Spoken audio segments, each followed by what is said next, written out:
Vous êtes à la source de l'actualité. À toutes et à tous, bonsoir. Bienvenue, les grandes articulations. Conflit opposant une société de transport public et la fêtière syndicale locale. La page tendue est tournée. C'est le résultat du séjour à Cancan du ministre porte-parole du gouvernement. Par ailleurs, l'arrivée de nouveaux moyens de transport est évoquée. Glissement des terres à Manéa, des décès sont enregistrés, 13 autres blessés sont admis dans les structures sanitaires du Grand Conakry. La ministre Charlotte, en compagnie de la gouverneure, était au chevet des victimes. Journée mondiale de la photographie, occasion mise à profit pour dévoiler le prix officiel des 67 meilleurs photographes de la Guinée. L'annonce est faite par le ministre Moussa Moïse Silla. C'est tout pour le sommaire. Une fois de plus, bonsoir. C'est le chiffre du jour, mais pas encore disponible. 150 millions de dollars, le montant sera injecté dans le développement de l'agriculture commerciale en Guinée. Le projet est dans sa deuxième phase, place à la mission de cadrage stratégique. Il sera question d'accompagner les filières prioritaires de la production à la commercialisation. Un projet, solution au chômage. Suleiman Kamara.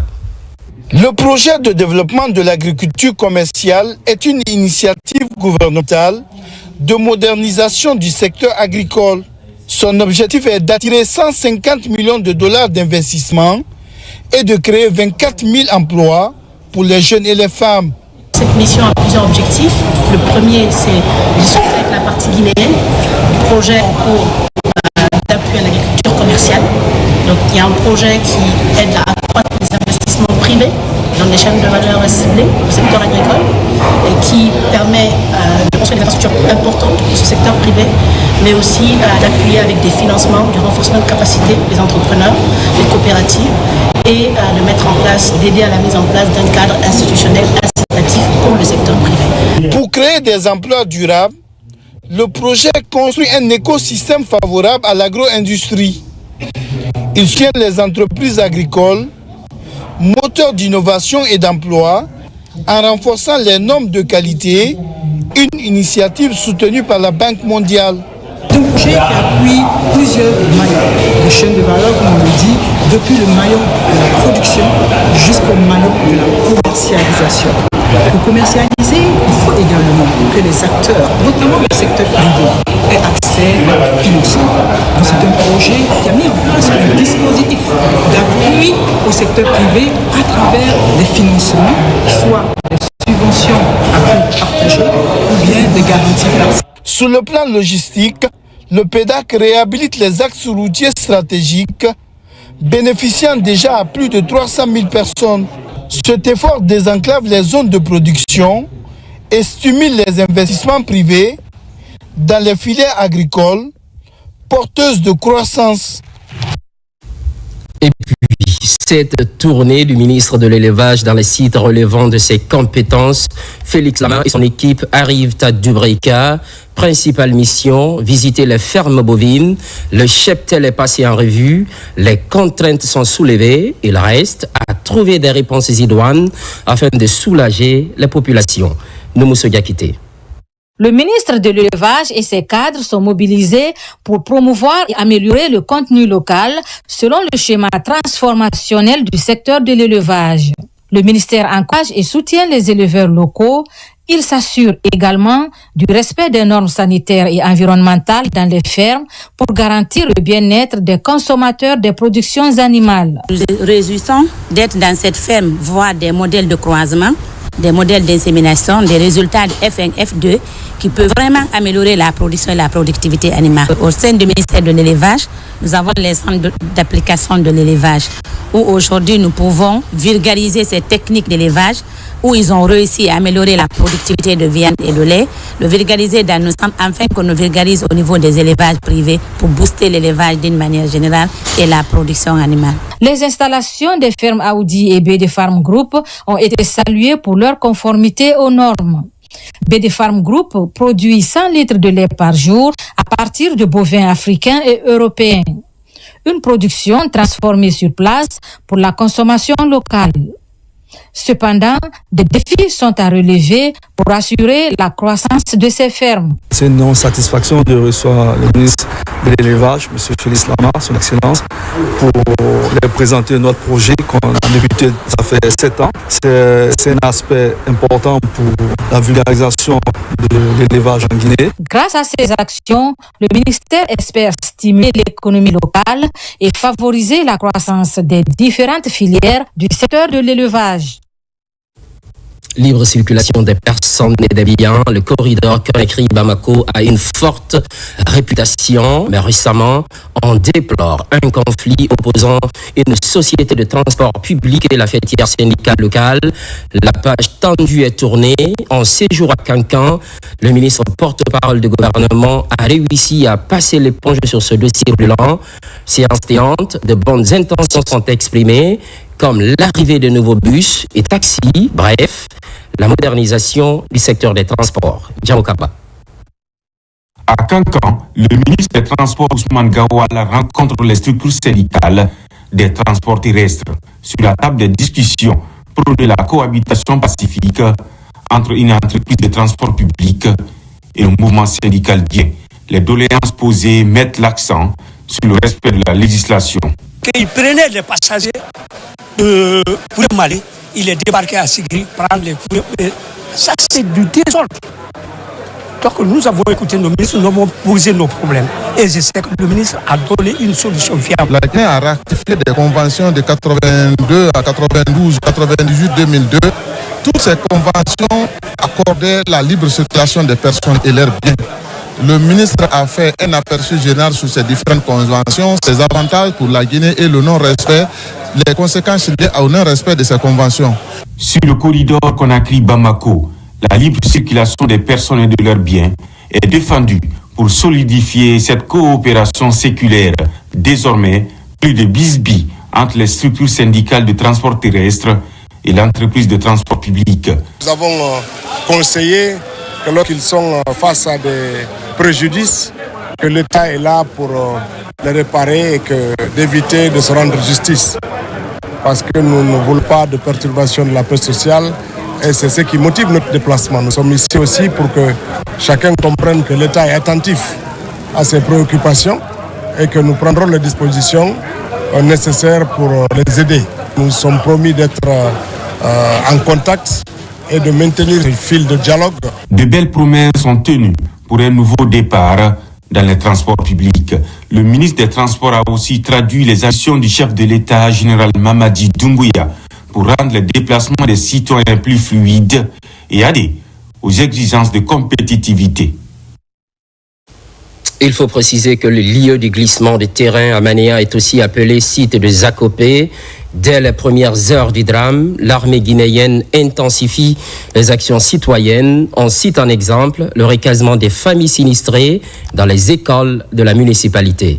Adjudant-chef Mohamed Ali Oubari de la presse militaire. C'est une nouvelle étape franchie dans le processus de renforcement des capacités opérationnelles de l'armée guinéenne.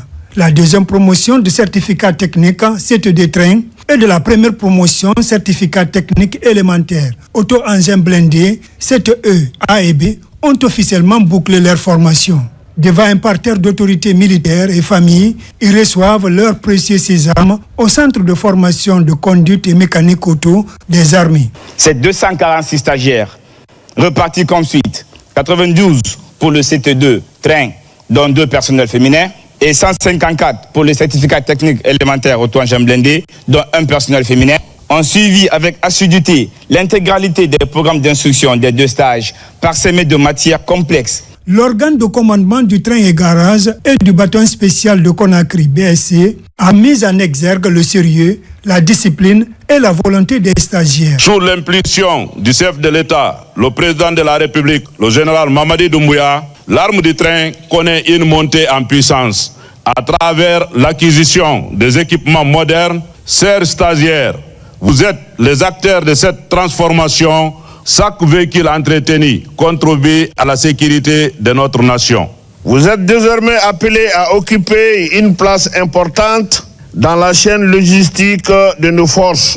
Vous avez été formés pour gérer efficacement les matériels, appuyer les unités, soutenir les opérations Je vous invite à rester disciplinés, disponibles et professionnels. Ces jeunes sous-officiers militaires de rang ont bénéficié d'une formation théorique centrée sur la maîtrise des engins blindés, l'entretien technique et la technique de combat mécanisé. Nous avons eu à étudier sur plusieurs types d'engins blindés qu'on ne connaissait pas auparavant.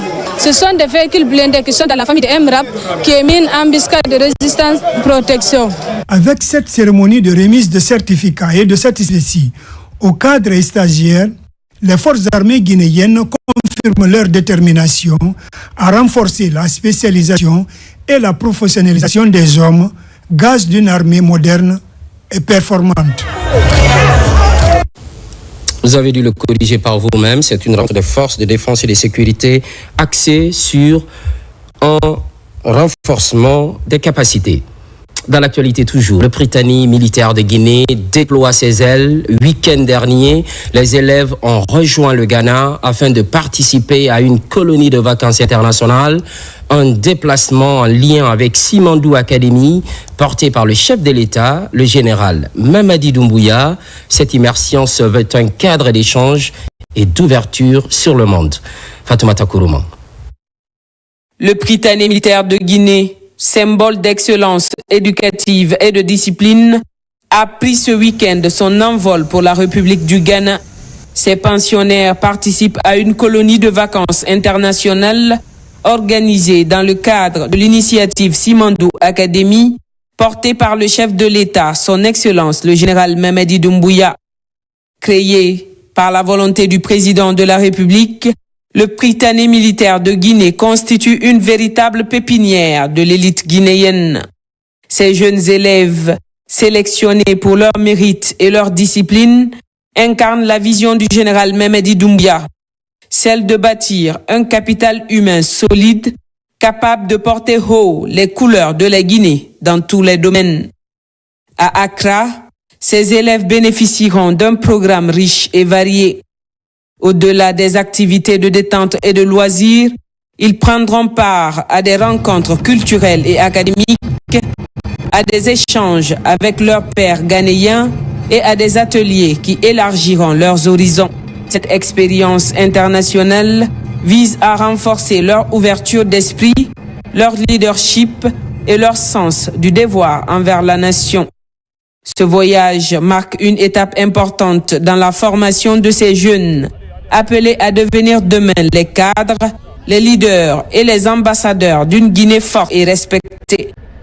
Par cette initiative, le chef de l'État confirme une fois encore sa volonté de préparer la jeunesse guinéenne à relever les défis de l'avenir dans un monde en constante évolution. Santé et sécurité au travail, une politique nationale a récemment adoptée. Elle plaide pour la réduction des accidents professionnels, la lutte contre les maladies liées au travail et la promotion des conditions décentes. La compréhension de toutes ces opportunités est cruciale pour le département de la fonction publique. Présente cible, le mouvement syndical et la société civile. Mamadi Ternaka Misoko. La sécurité et la santé au travail, un droit fondamental pour tous. C'est le message porté par la campagne d'appropriation de la nouvelle politique nationale de santé et sécurité au travail de la République de Guinée. Aux organisations des travailleurs et de la société civile, le document stratégique est largement partagé avec l'ensemble des parties prenantes. La politique nationale de sécurité et santé au travail, récemment adoptée par notre pays, représente une boussole collective. Elle définit les orientations stratégiques, les responsabilités partagées et les mécanismes de prévention qui doivent guider toutes les parties prenantes. Il fallait entamer cette phase de vulgarisation pour que la vision de Monsieur le Président de la République, le chef de l'État, le général d'armée Mamadi Doumbouya, qui est décliné dans le document de politique nationale de sécurité et santé, soit comprise et perçue par l'ensemble des acteurs. Adoptée en décembre 2024 par le gouvernement, cette nouvelle politique nationale a pour objectif de réduire les accidents professionnels, de lutter contre les maladies liées au travail et de promouvoir des conditions professionnelles dignes, sûres et protectrices. Ceux qui sont victimes du manque de protection, du manque de sécurité, ils ont peur de dénoncer parce qu'ils ne veulent pas perdre leur emploi. Cette politique vient pour mettre fin à cela, pour que nous, en tant que société civile, travaillons pour sensibiliser toute la population. Cette politique s'inscrit dans la dynamique du programme Simandou 2040 qui place la sécurité et la santé au travail au cœur de la création d'un environnement professionnel décent dans une perspective d'émergence économique et développement durable pour la Guinée. Coopération Sud-Sud, et c'est en faveur de l'enseignement technique des formateurs guinéens séjournent au Maroc, un renforcement des capacités axé sur les techniques pédagogiques, domaines concernés, la chaudronnerie et la mécanique générale, maintenance industrielle. Moussa Komara, explication. El Zadida au Maroc. À l'aube, l'Atlantique caresse les remparts portugais et réveille la ville blanche. En pleine saison estivale, elle accueille des formateurs guinéens. Ils sont venus se perfectionner en chaudronnerie et en mécanique générale maintenance pour préparer une jeunesse qualifiée capable de répondre aux besoins du marché de l'emploi. Nos formateurs sont des formateurs qui ont déjà expérimenté dans l'industrie ces métiers. Donc ils ne sont pas uniquement sur la partie théorique, mais ils sont aussi sur la partie pratique. L'approche pédagogique se veut complète. Elle associe la maîtrise des fondamentaux de l'hygiène, sécurité et environnement à l'apprentissage des dessins industriels, aux techniques avancées de soudure et à la maintenance des pompes centrifuges. Dans les ateliers, la mécanique s'enseigne comme une langue vivante. Dans ce programme, il y aura un bon nombre de thématiques qui ont été programmées. Donc, c'est la maintenance mécanique, donc la partie mécanique, la partie hydraulique, la partie soudure, chaudronnerie, traçage et tout ça. On a commencé à apprendre beaucoup de choses de nouveau. Elle nous donne aussi beaucoup d'espoir et on a aussi envie d'explorer beaucoup de choses avec eux. Parce que voilà, elle est nourrissante. Cette formation, fruit d'une coopération exemplaire entre la Guinée et le Maroc, va durer 1 mois pour les uns et 2 mois pour les autres.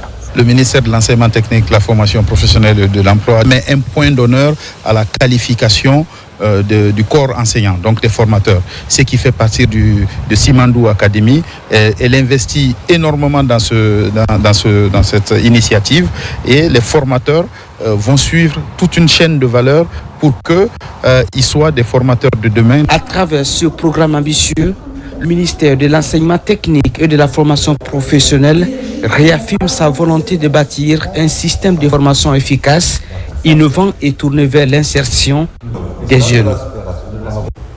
Ce qui, entre autres, concentre l'actualité, glissement de terre à Manéa, épisode difficile avec des cas de perte en vies humaines. Des secours ont été apportés à certains survivants. On dénombre 13 blessés admis dans les structures sanitaires du Grand Conakry.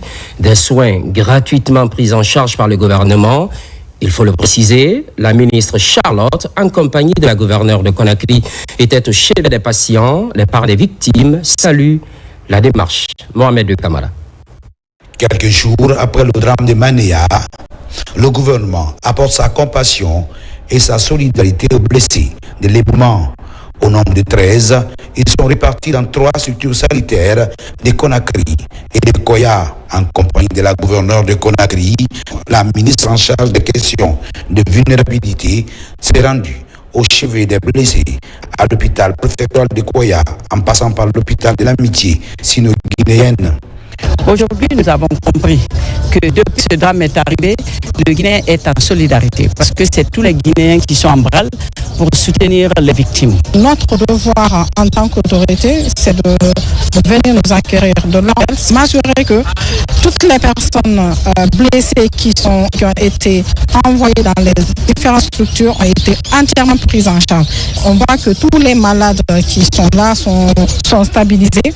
Il n'y a pas de risque, en tout cas, si ce n'est pas la volonté de Dieu. Les parents des victimes encore sous le choc se réjouissent de l'attention que les autorités apportent à l'égard des victimes de l'éboulement de Manéa.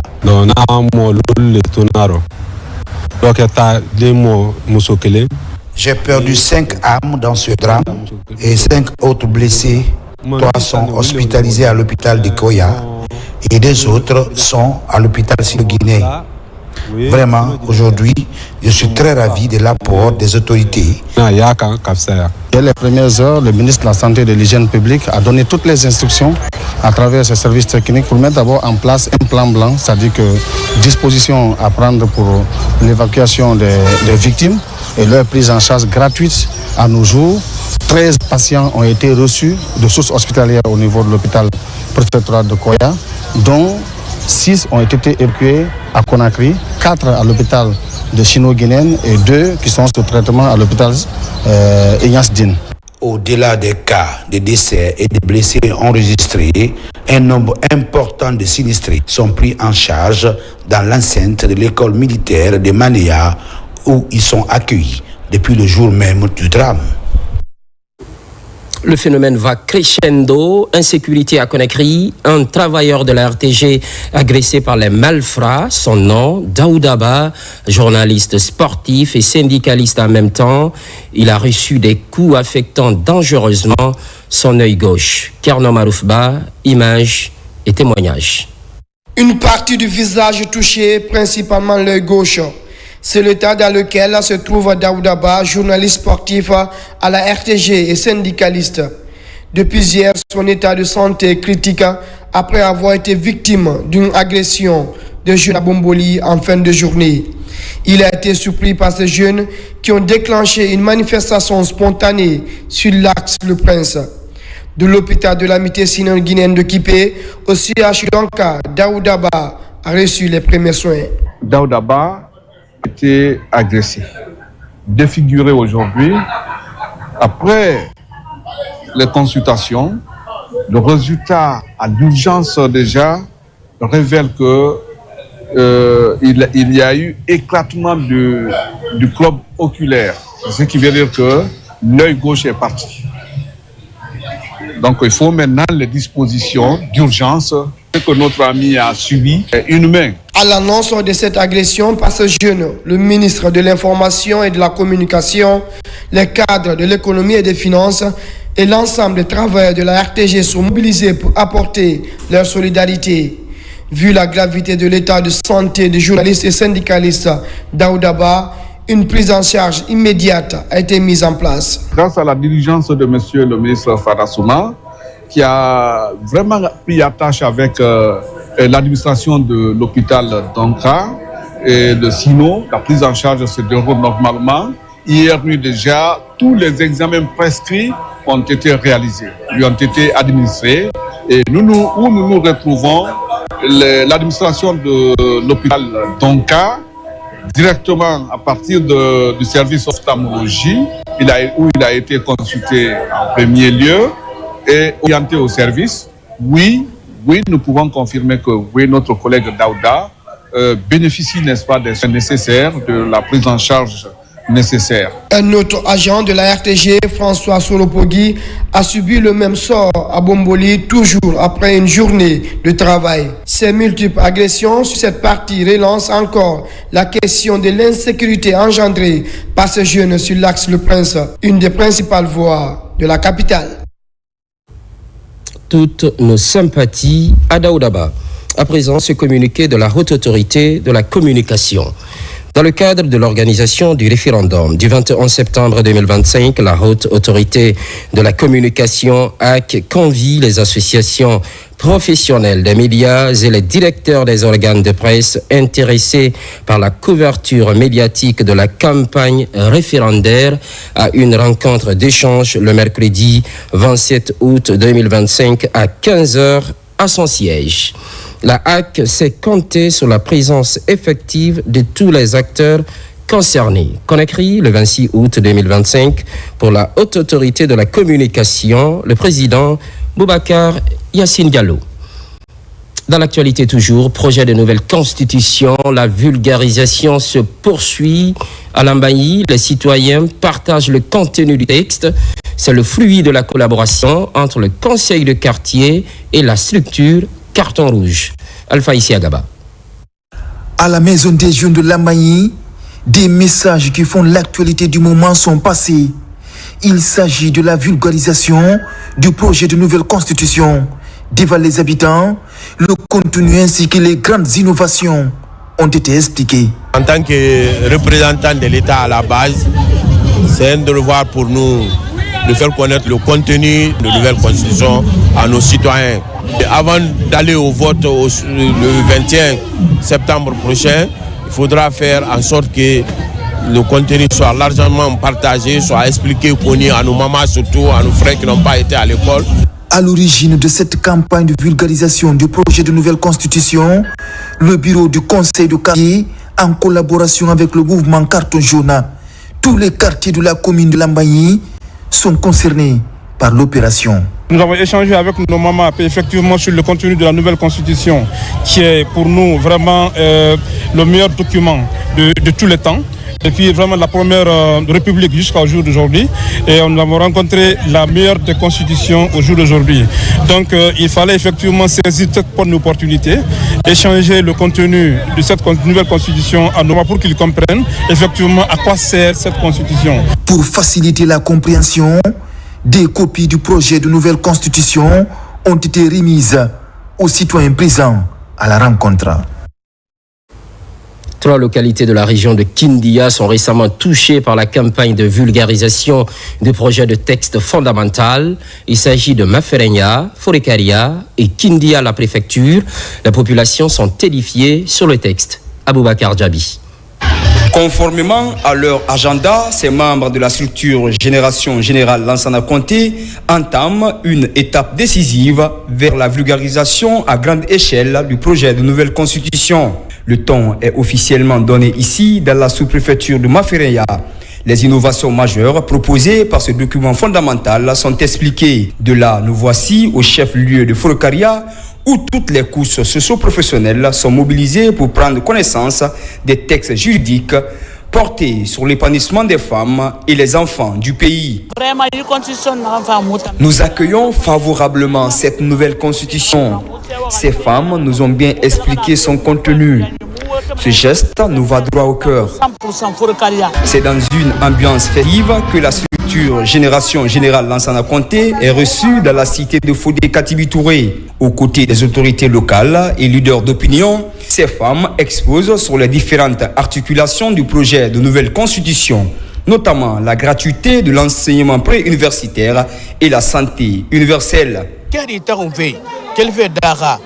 C'est une initiative salutaire.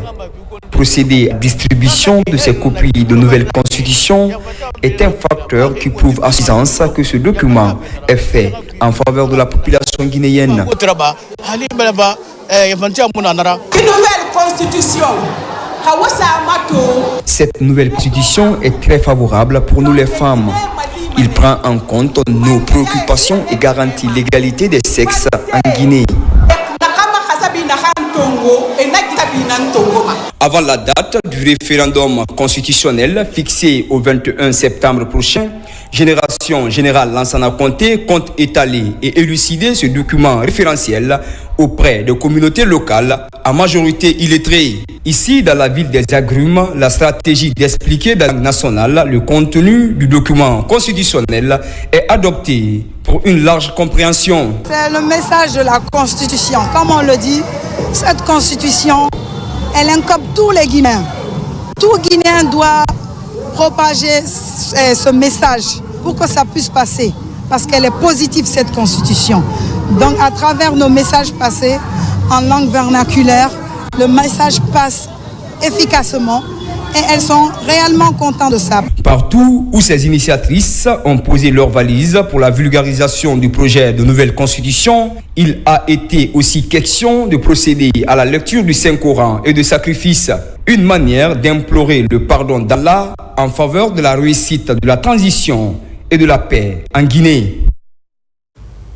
En banlieue de Conakry, Symphonia, précisément, les innovations sont expliquées aux populations. Objectif, mieux comprendre le document avant le 21 septembre 2025. Nabi Kamara. La vulgarisation du projet de nouvelle constitution fait du chemin sur le terrain. Le 17 août dernier, c'était au tour du réseau des grandes dames, amies et de la diaspora d'inviter les populations de Symphonia à Yataya Plateau pour les entretenir autour de l'esprit qui a présidé à la rédaction de cette loi fondamentale, de son contenu, article par article, et son importance pour les Guinéens.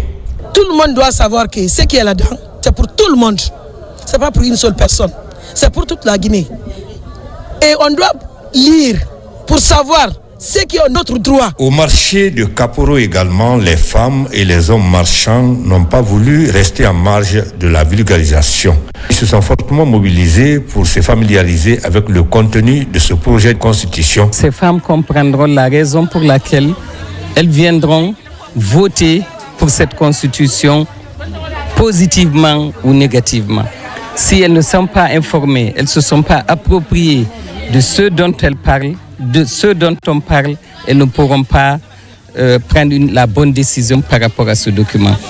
À Tanene Bouramaya, la cérémonie de vulgarisation du projet de nouvelle constitution a mobilisé du beau monde. Avec une attention particulière, ces citoyens de Tanene ont écouté leur autorité sous l'égide du président du Conseil national de transition, Dr Dansa Kourouma, la traduction dans les langues du terroir, les différents articles de notre projet de constitution. Parler de la constitution de son pays déjà, contribuer à sa vulgarisation, je crois que ça doit être un devoir pour tout un chacun. Le président du Conseil national de transition en langue nationale Soussou a indiqué à chaque citoyen ici présent que son institution a travaillé librement, sans aucune contrainte, dans le souci d'offrir aux Guinéens une constitution qui les ressemble et les rassemble. Il faut aussi signaler l'implication des services spéciaux. Ils invitent chaque citoyen à s'approprier la future loi fondamentale. Les messages sont transmis par la première autorité, Marie-Angélique Bangoura. Au centre de cette rencontre, Mohamed Lamine Simakan a été clair. La Constitution ne doit pas rester un simple texte juridique, mais devenir un guide pour tous. Il a insisté sur la nécessité de la diffuser largement pour qu'aucun Guinéen ne reste en marge de ses principes. Ce projet de nouvelle Constitution qui nous ressemble et qui nous rassemble est l'une des expressions achevées de la politique de refondation de l'État, de notre démocratie. Elle définit nos valeurs, nos droits, nos devoirs, l'organisation des institutions de la République, leurs compétences, leurs rapports qui les régissent, ainsi que les institutions d'appui à la gouvernance démocratique, pour ne citer que ça. Au-delà de ce message citoyen, il a rappelé la mission régalienne des services spéciaux, garantir la sécurité. Une mission qu'il entend poursuivre avec détermination. Nous, en tant que force de défense et de sécurité, dans la troisième partie de ce projet de constitution, nous avons une très grande partie. Et là, nous avons notre rôle à jouer dans la nation. Tout est explicite dedans. Il y a eu beaucoup d'innovations dans cette nouvelle constitution. Ce qui m'a le plus marqué, c'est la participation de la population, des citoyens à tous les niveaux. Comme innovation, il y a eu la création d'une commission nationale de développement. Les services spéciaux réaffirment également leur engagement dans la mise en œuvre de cette nouvelle constitution, symbole d'un nouvel élan pour la Guinée. La commune de Matoto n'est pas en reste. Les différents quartiers sont mis à contribution. Finalité, rendre accessible à tous le projet de nouvelle constitution. Moussa Bangoura. La délégation spéciale de Matoto au contact des populations à la base. Ici à la cité Sebeka, à Simbaya 1, les citoyens de plusieurs quartiers de la commune étaient au rendez-vous. C'était pour éclairer la lanterne des uns et des autres sur le contenu et les innovations apportées dans ce document d'utilité publique. Nous expliquons aux gens les avantages liés contenus dans cette nouvelle constitution et pour que les citoyens, en étant informés, à se tirer des intoxications, des désinformations, en prenant connaissance du contenu de cette nouvelle constitution qui va promouvoir l'indépendance économique de notre pays. En français, tout comme en langue locale, les droits et devoirs, ainsi que d'autres articles phares, ont été expliqués à l'ensemble des participants pour une meilleure compréhension. Nous avons mis l'occasion à profit pour expliquer de fond en comble ce projet de nouvelle constitution. L'un des facteurs innovants de cette constitution, c'est aussi l'ouverture d'une seconde chambre à l'Assemblée nationale qu'on appelle le Sénat. La particularité de ce Sénat, c'est que les sénateurs sont issus des collectivités décentralisées. C'est le facteur le plus innovant. Donc voilà des aspects qu'il faut. La nouvelle constitution qui est vulgarisée aujourd'hui, ça y va dans l'intérêt de la population guinéenne. Et les rénovations nous vont droit au cœur. Cet exercice boucle une série de campagnes communales de vulgarisation du projet de nouvelle constitution dans les 13 quartiers de la commune de Matoto. En Moyenne-Guinée, les échos sont favorables. C'est à l'image de l'Alaba où les populations sont sensibilisées. Toutes les sous-préfectures sont touchées. Mamadou Alpha Baldé. Traverser ces beaux paysages foutaniens pour expliquer le contenu de la nouvelle constitution, un mouvement de soutien aux actions du gouvernement sillonnant les localités d'Ouditine et Boye d'Andalaba. Le contenu du texte est expliqué aux populations avec des termes simplifiés. Pour les femmes, il y a pour la jeunesse, il y a pour les enfants, il y a la priorité de l'éducation des enfants, le système d'amélioration de la santé humaine, il y a la protection de l'environnement, donc tout est pris dans cette nouvelle constitution. C'est une nouvelle constitution qui est très importante pour le développement de notre pays. Sans faute, nous allons sillonner les différents districts, vulgariser ça dans la langue du terroir, qui est le poulard, pour que les gens puissent s'enquérir de ça avant le vote proprement dit. De Ditine à Bodje, des échanges directs à langue locale permettent de cerner davantage les grandes articulations de la prochaine loi fondamentale. Nous avons reçu beaucoup d'exemplaires et nous passerons par tous les moyens pour faire comprendre à toute la population le contenu de cette constitution. Une bonne initiative parce qu'elle vise à vulgariser ce projet pour que le citoyen le plus simple de la Guinée soit au courant de ce qui est contenu dans ce projet de nouvelle constitution. Aujourd'hui, les populations des localités les plus reculées du pays sont largement sensibilisées sur le projet de la nouvelle constitution. Pendant ce temps, à Cancan, les populations sont informées sur le contenu du projet de loi fondamentale. Cela fait suite à 2 jours de formation. La Maison des Jeunes a servi de cadre. Bakary. À quelques semaines du référendum constitutionnel, la sensibilisation et l'information des citoyens sont plus cruciales que jamais. L'ONG Aimer la Guinée, engagée dans la promotion de la citoyenneté et de la compréhension du projet de la nouvelle constitution, a choisi cette fois la ville de Cancan dans le cadre de sa mission de vulgarisation. La Maison des Jeunes, un choix stratégique pour toucher une jeunesse souvent au cœur de la réforme de l'État. Il y a un engouement autour du projet de la Constitution. Dans beaucoup de pays africains, les projets de Constitution sont autour des centaines de pages. Et ce qui n'est pas accessible aux citoyens lambda, ou il n'est pas aisé de lire un tel document pour tout le monde. Les sessions organisées par l'ONG ne se limitent pas à une simple lecture du texte. Des juristes sont présents pour décortiquer les articles, expliquer les nouveautés et surtout pour répondre aux questions spécifiques des jeunes concernant leurs droits, leurs devoirs et la manière dont la nouvelle constitution pourrait positivement impacter leur avenir. Franchement, nous avons apprécié la formation parce que ça nous a permis à connaître d'abord la constitution. La formation était basée sur la vulgarisation, informer la population comment la constitution maintenant est planifiée. Ce projet-là maintenant, qu'est-ce que ça va nous donner comme avantage? Pour bien vulgariser, il faut que les apprenants apprennent même à vulgariser parce que la communication n'est pas à la portée de n'importe qui le veut mais qui le peut. Et je crois que pour éviter des interprétations tendancieuses, pour éviter des interprétations fallacieuses, et franchement cette initiative encore est plus importante et c'est très salutaire. L'initiative de l'ONG Aimer la Guinée à la Maison des Jeunes de Cancan témoigne de son engagement à démocratiser l'accès à l'information constitutionnelle. Hors de la Guinée, la vulgarisation du projet de nouvelle constitution s'accentue dans les ambassades. En Inde, le diplomate Alassane Kanté rencontre les étudiants de Kate University. Les encadreurs ne sont pas exclus. Makemed Nzo. C'est d'une pierre deux coups. Cette mission de l'ambassadeur de Guinée en Inde au chevet de nos compatriotes à l'université Kate d'Odisha est non seulement pour vulgariser le projet de nouvelle constitution, mais aussi échanger avec l'encadrement de cet établissement d'enseignement supérieur qui regorge de nombreux Guinéens. Nous avons eu un tête-à-tête avec le fondateur de l'université. Au cours de cet entretien, nous avons non seulement transmis les messages de salutation et félicitations aux autorités administratives de Kit University, mais aussi nous avons sollicité au nom des autorités guinéennes l'augmentation de ce nombre dans le cadre du projet Simandou Academy. Après cette négociation diplomatique, le sujet de vulgarisation du projet de nouvelle constitution est amplement abordé.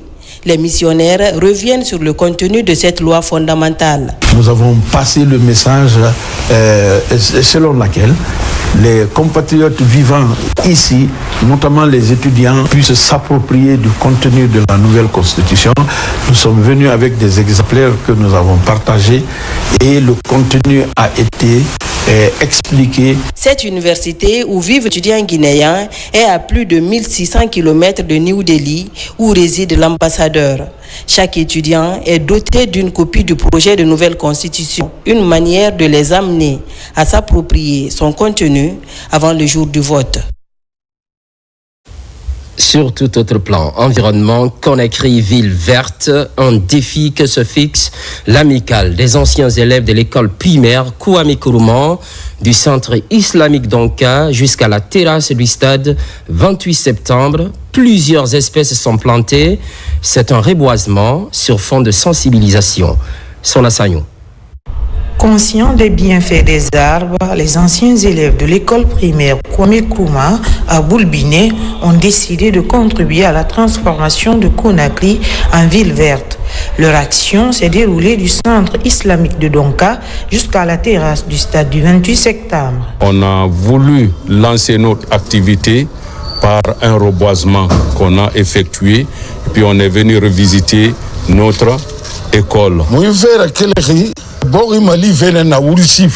C'est un sentiment de fierté de dire qu'on participe à la préservation de notre environnement et permettre à la population de respirer l'air pur. Cette initiative, portée par l'amicale des anciens élèves, s'inscrit dans une démarche de développement durable. Objectif, lutter contre la déforestation, préserver la biodiversité, améliorer le cadre de vie et sensibiliser à la protection de l'environnement. Nous sommes venus ici entamer une activité qui est très importante, qu'ils ont initiée.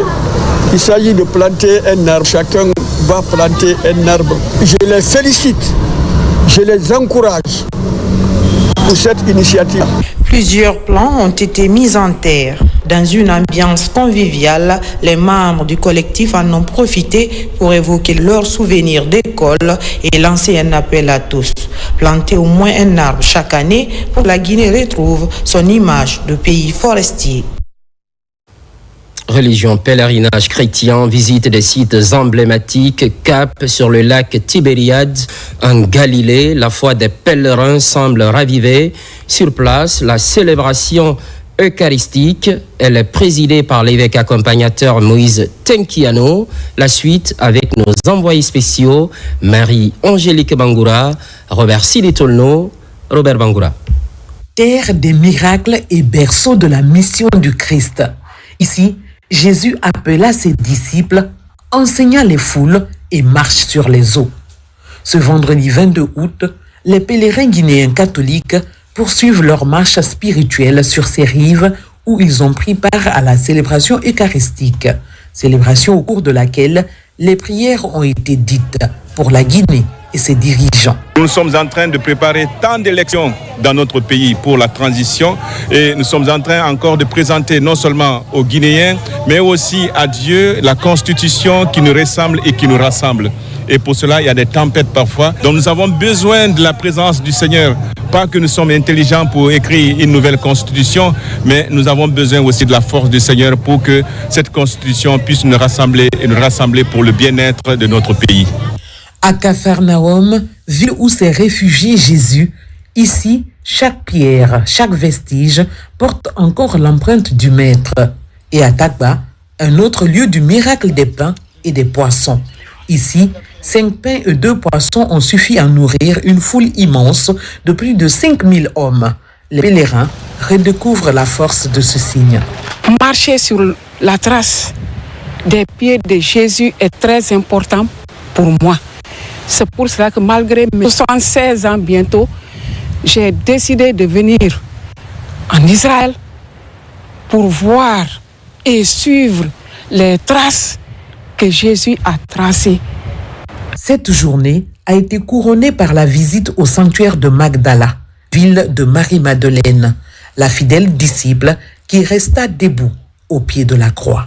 La ville de Nazareth et la ville de Galilée, en passant par le village de Capharnaüm, abritent les vestiges et les traces qui datent de plus de 2000 ans et qui fascinent le pèlerin. Les pèlerins guinéens présents ici il y a quelques jours avancent avec l'espérance de puiser des grâces et à travers cette rencontre intime avec le Christ ici à Nazareth. Merci Marie-Angélique Bangora. Culture, journée mondiale de la photographie et cette belle annonce faite par le ministre Moussa Moïse Silla. Il s'agit du prix officiel des 67 meilleurs photographes de la Guinée. Les acteurs souhaitent tirer profit du domaine. Pendant ce temps, le projet phare Wofamato est initié. Ousmane Ba. Il ressort de cette célébration l'idée de valorisation de la trilogie cinéma, vidéo, photographie. L'occasion de lancer le concept Wofamato, un projet phare de l'ONASIG qui met en place une base de données référentielle afin de documenter tous les événements. Le projet va démarrer par une campagne de captation d'images à travers tout le pays. Wofamato est un projet phare de l'ONASIG. Il constitue une base de données destinée à documenter, conserver et valoriser la photographie guinéenne. Wofamato doit capturer et illustrer le changement de la République de Guinée depuis des années, mais aussi sur l'ère du CNRD. Pour permettre aux acteurs de tirer profit de leurs œuvres, les autorités s'engagent à révolutionner le secteur par une innovation. Au nom du président de la République, le général Mamadi Doumbouya, et avec l'accompagnement du Premier ministre du gouvernement, j'annonce officiellement la naissance du prix spécial des 67 meilleures photographies de la République de Guinée, à l'occasion de l'an 67 de notre accession à la souveraineté nationale. Monsieur le directeur général, son adjoint, vous mettrez tout en œuvre pour que la veille du 2 octobre, nous puissions procéder donc à la remise de ces enveloppes aux heureux gagnants afin de magnifier leur travail, mais aussi de figer dans le temps et dans l'espace la célébration de nos fêtes d'indépendance. Un prix qui sera pérennisé pour figer les événements nationaux. La célébration est mise à profit pour présenter des portraits de certains bâtiments, symboles de la nation. Ils vont s'ajouter aux 4500 clichés qui constituent notre héritage depuis l'indépendance. L'actualité évolue en Guinée, notre paradis, terre de richesse et d'innovation. Les programmes se poursuivent, constante fidélité à toutes et à très vite.